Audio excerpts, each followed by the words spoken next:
We want you to be a part of our studio audience. If you're in the Toronto area, contact us.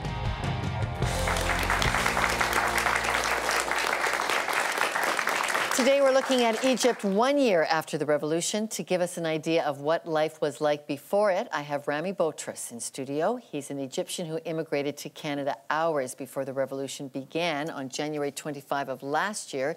Ramy, thank you for joining us. What did you have? A sense that you must get out now? What was it like?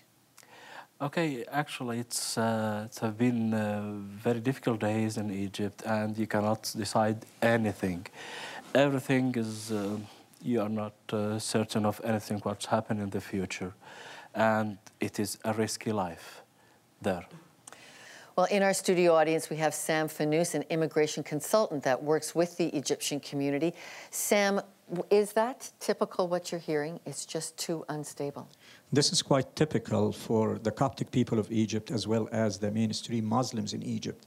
This is how it was. The risk was increasing by the hour, the uncertainty. Everybody knew that something is going to happen, something big, some big explosion was going to happen. That's why a lot of people contacted us in the immigration business to see ways of getting out of Egypt at that time. And a month before that, but exactly as Ramy explained, the days preceding the revolution was quite chaotic. Just like everybody wanted to leave or get evacuated. Okay. Ramy, tell us what was difficult about your life and why. Actually, we might have good income because of our job, but we face every minute the risk of life, the risk of uncertainty. Actually, I'm a father and I have to protect my family. One of the main concerns which irritates me all the time, why my 4-year-old daughter is hated for nothing except for her religions. Because you are a Christian family. Yeah. And she felt hatred? Yeah. How was that evidenced? Yeah, actually, one day she told me, my friend do not want to play with me again.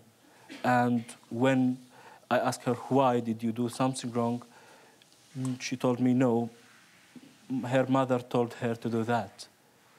So it's quite evidence that she is not a Christian, for sure. And we have faced this many times.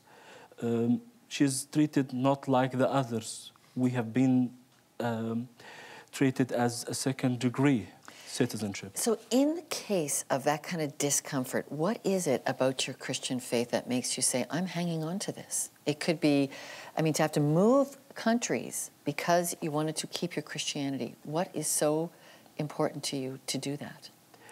Okay, actually, this atmosphere makes me do not feel comfortable for my family, and I do not see any solution for that. It is surrounded by people who dislike you, people who might kill you by way or another, and this erupt a very good reason to leave the country, and I have to do it. I might have a good job and good career there. You're a media consultant. Yeah, but it is not good for my family, even my wife. It is very risky for a Christian woman do not wearing the hijab, the veil, to walk on the street of Egypt. She might have many, many bad words or many kind of harassment because of that. Did you ever consider abandoning belief in God, belief in Christianity, in Jesus? Not at all, not at all. Why not? I tell you something, it's our power. We see that those people are doing bad things, and I have all my power. I have the success through my Jesus Christ, through my faith. I feel peace with Him. How can I leave the only source of peace? This is not will not go anywhere. Your faith asks you to love your Muslim neighbors. Yeah. How do you do that? First of all, I'm differentiate between the acts of the people that they are pushed to and the idolaters. People in Egypt, they are aroused to hate Christians, and this walls might fall after the revolution, some people began to respond positively. So if you persist to love, if you persist to be peaceful with other people, other parties, this is good for your country, this is good for your peace. And those people began to discover real Christianity. We have seen many people in Muqattam where thousands, hundreds of thousands were praying, and among them is Muslims. We have seen the New Year Eve. Many people are singing the Christian songs, and there are women who wear hijab, and many people. So it's time, I think, to preach, and it might be our role here to reinforce this.